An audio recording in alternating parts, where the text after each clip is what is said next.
of the district has been found guilty of 10 out of 11 counts of assault and related charges in a domestic violence charged incidents, plural.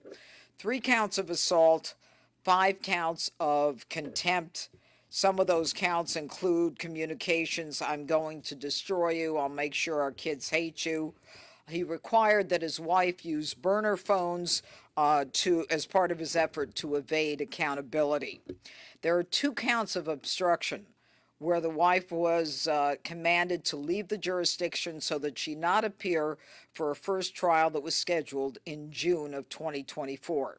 She was required to leave the jurisdiction along with her minor children, one of whom was considered a material witness in the crime.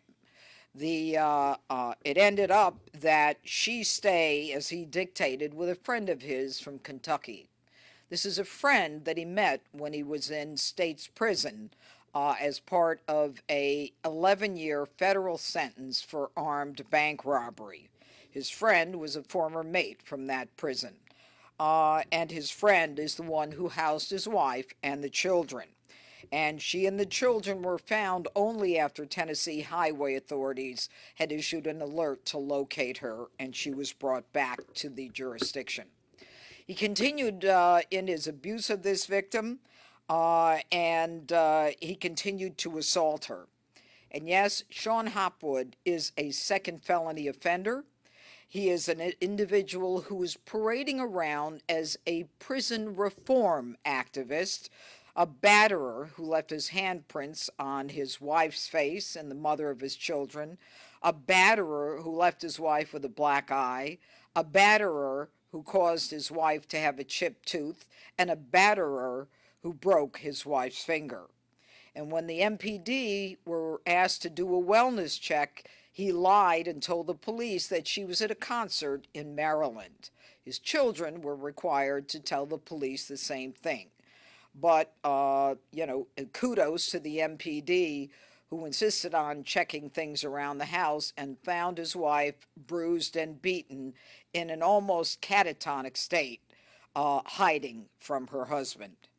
Now, ironically, Hopwood is on the faculty of Georgetown Law School, where he teaches criminal law. And he was brought onto the faculty in a celebration of second chances. Mr. Shon Hopwood does not deserve any more chances.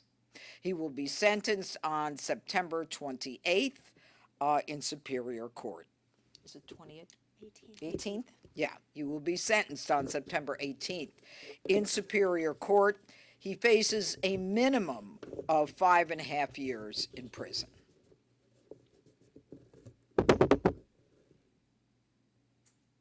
I'm wondering if you mentioned he was paraded around as a second chance. If you could touch more on that, and also if you could break down sort of the timeline of when he was arrested on the domestic violence charges.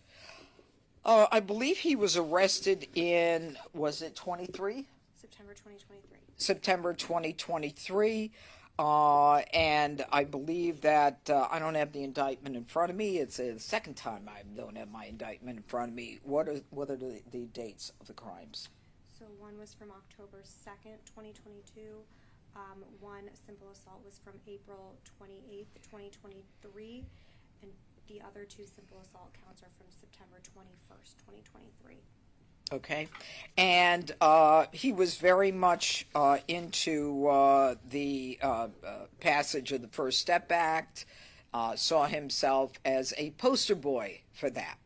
But I think the most interesting part of this case, and I went into court to watch these 2 phenomenal prosecutors, and I wanted them to stand in front of you, try this case, was he, throughout the course of the trial, whenever he testified, he referred to his wife as a drunk and a liar.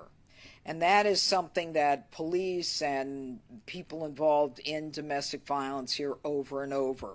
You know, it is the claim by an abuser who wants so much to quiet and silence his victim by saying that they're neurotic or that they have mental health issues or that they're drunk. The jury didn't buy it, and bless this jury for seeing through what was so obvious to so many of us. And we now have a victim who is an attorney, by the way, who now believes in herself, because the beatdown involves your starting not to even believe yourself as as being worthwhile. I don't know if any of you were with his wife at the time when the verdict came down. Can you describe at all her reaction, if so? She wasn't in court. She wasn't. She indicated that she was relieved that she was believed, but she was still processing a lot of emotions. Yeah. This is a long time coming, not unusual. But I made the decision to call you today because I think that this is a very important message.